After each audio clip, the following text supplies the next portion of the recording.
Radhe Radhe my friends, स्वागत है आपका आपके अपने चैनल श्री राधे कृष्णा पर।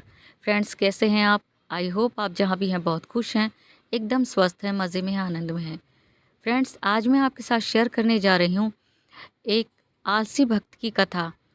एक ऐसा भक्त जो ठाकुर जी को भोग भी नहीं लगाता था, नीलाता भी नहीं था, और स्नान तो दूर, वह ठाकुर जी की सही समय पर पूजा भी नहीं करता था।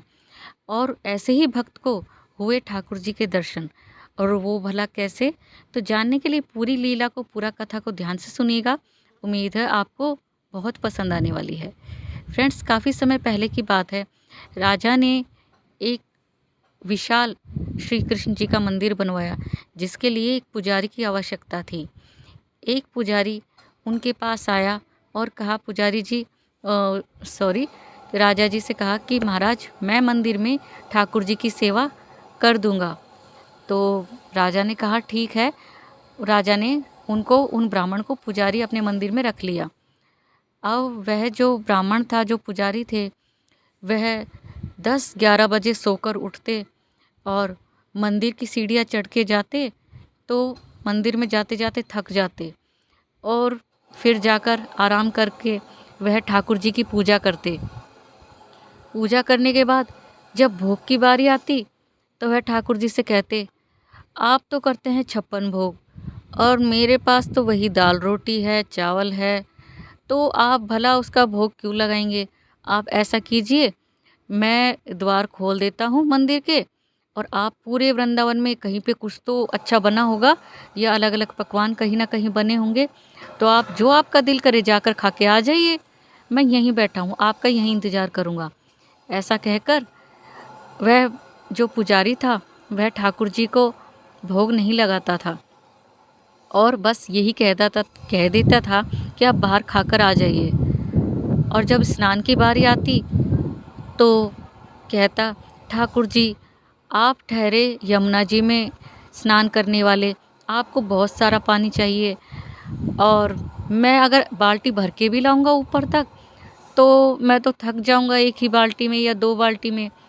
तो आपको तो बहुत सारा पानी चाहिए, तो ऐसा कीजिए, आप यमुना नदी में नहाकर आ जाइए। मैं यहीं बैठा हूँ, आपका यहीं इंतज़ार करूँगा, यहीं आपकी राह देखूँगा।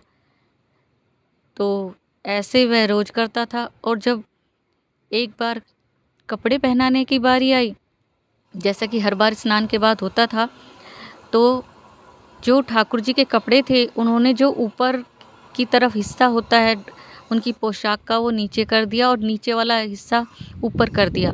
उल्टी पोशाक ठाकुर जी को पहना दी और ठाकुर जी से पूछ रहे हैं, क्योंकि उस दिन सर्दी ज़्यादा थी, कि ठाकुर जी, आपको सर्दी तो नहीं लग रही है ना? आप ठीक तो है ना? मैंने आपको कपड़े पहना दिए हैं। तो ठाकुर जी बोले, हाँ हाँ, तुमने पोशाक बहुत गर्म और बहुत अच्छे से पहना दी है, अब मुझे ठंड नहीं लग रही है। और ऐसा ठाकुर जी ने उनको जवाब दिया, उनका उत्तर दिया। तो एक बार किसी ने यही सब रोज होते हुए देखा, जब पुजारी जी 10-11 बजे मंदिर में आते हैं, फिर पूजा करते हैं, तो यह सब नगरवासियों को अच्छा नहीं लगा और उन्होंने इसकी शिकायत महाराज से, वहाँ के राजा से कर दी और कहा कि आप दूसरा पुजारी रखिए। ये पुजारी तो 10-11 बजे आता है और ना ही ठाकुर जी को स्नान कराता है, ना ही भोग लगाता है, और ये पुजारी अच्छा नहीं है। तो राजा ने वैसा ही किया। दूसरा पुजारी मंदिर के लिए, सेवा के लिए, ठाकुर जी की सेवा के लिए वहाँ पर रख दिया। और वह पुजारी अब सुबह 4 बजे उठकर स्नान आदि करता और ठाकुर जी को भी स्नान आदि कराता, पोशाक पहनाता, अच्छा भोग लगाता, और उनकी सही समय पे पूजा भी होती थी। तो सब ठाकुर जी यह सब देखते रहे काफ़ी दिन तक।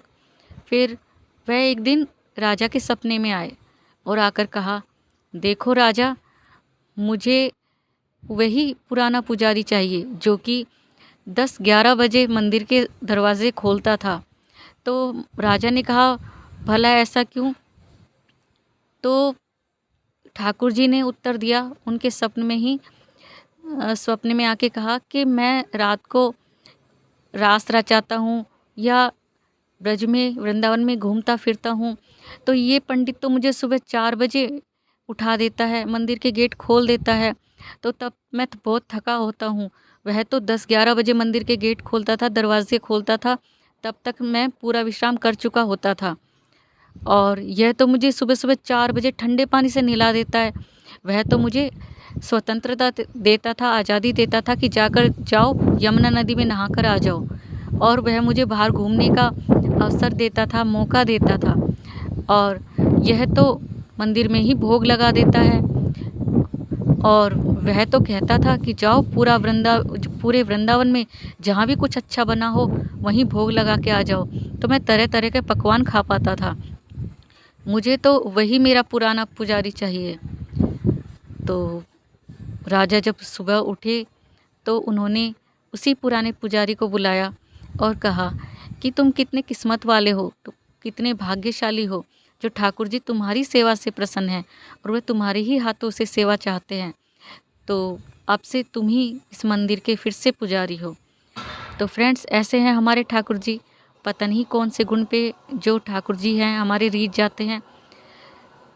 तो अपने ठाकुर जी की, अपने आराध्य की पूरे मन से पूजा कीजिए, तो वह आपको ज़रूर फल देते हैं। तो कैसी लगी आपको कथा लीला, कमेंट करके ज़रूर बताइएगा। अच्छी लगी हो तो लाइक कीजिएगा फ्रेंड्स, वीडियो को शेयर कीजिएगा ज़्यादा से ज़्यादा फैमिली और फ्रेंड्स के साथ। और अगर आप मेरे चैनल पर नए हैं फ्रेंड्स, तो प्लीज़ चैनल को सब्सक्राइब कीजिएगा। अगली वीडियो में एक नई कथा के साथ, एक नई लीला के साथ आपसे फिर मिलेंगे। राधे राधे।